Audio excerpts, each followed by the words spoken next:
You want an amazing mix, clear, punchy, exciting.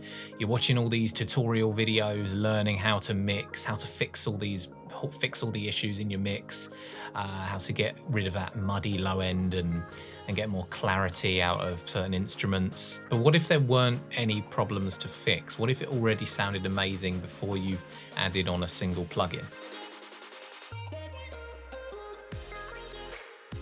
Now, I know this might be easier said than done for you if you don't have a professional recording space, if you're recording from home in untreated rooms, or you've done the room treatment yourself and it's not sounding quite perfect, then you can be limited. And also with your budget, if you can't afford all these different microphones that might help you to get the right recording for the sound you're going for. But if you can take the time to learn how to get the best out of what you have, how to get the best recording out of the equipment and budget that you have, then it will make the mixing process so much easier. You won't be focusing so much on fixing problems. It'll be more about just getting that balance and getting it to sound the way that it should sound. I've had people sending over their songs to me asking for mixing advice, like how to get these acoustic guitars to not sound muddy, or how to get their voice sort of on top of the mix and clear and with a nice ambience and things. But if your acoustic guitar sounds like it's been recorded with a potato, then no amount of high pass filtering and all these tricks and things in your mix are going to make that sound like a great acoustic guitar recording. And likewise, if your vocal recording sounds like it's been recorded in a bathroom or recorded next door, then you're never going to get a great ambience. You can't really remove that bad reverb sound, not without negatively affecting the recording. The best mixing engineer in the world can only salvage a bad recording so much. In professional studio space, particularly in the days before digital recording, a lot of the mix itself was done during the recording stage. So EQ and compression and other outboard effects would have been added and still do to some extent on the way in. So the actual recording you're getting is already mixed to a certain extent. It already has those high pass filters on.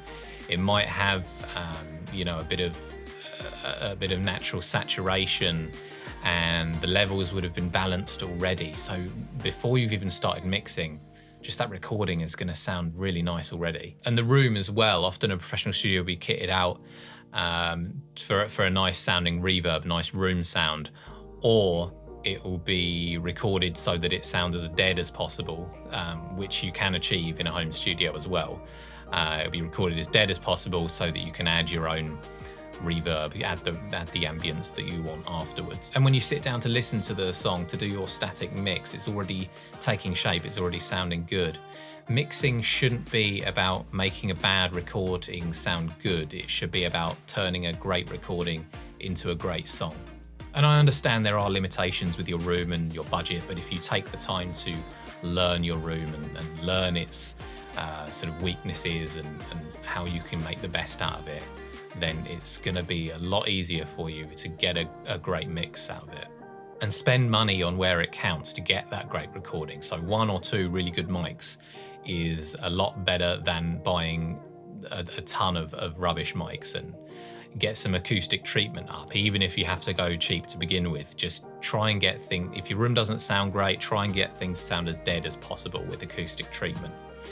And get yourself a proper audio interface, from a one with nice sounding preamps and not a really high noise floor, because I think a lot of people, when they start recording, they might pick up one of those really cheap bundles of Amazon where you get some really cheap tinny condenser mic and a kind of unbranded audio interface that creates a load of noise. And if you're recording with that, then you're just never going to get a good mix. If you're just getting started, don't worry. I'm not saying don't mix until you've got the perfect recording.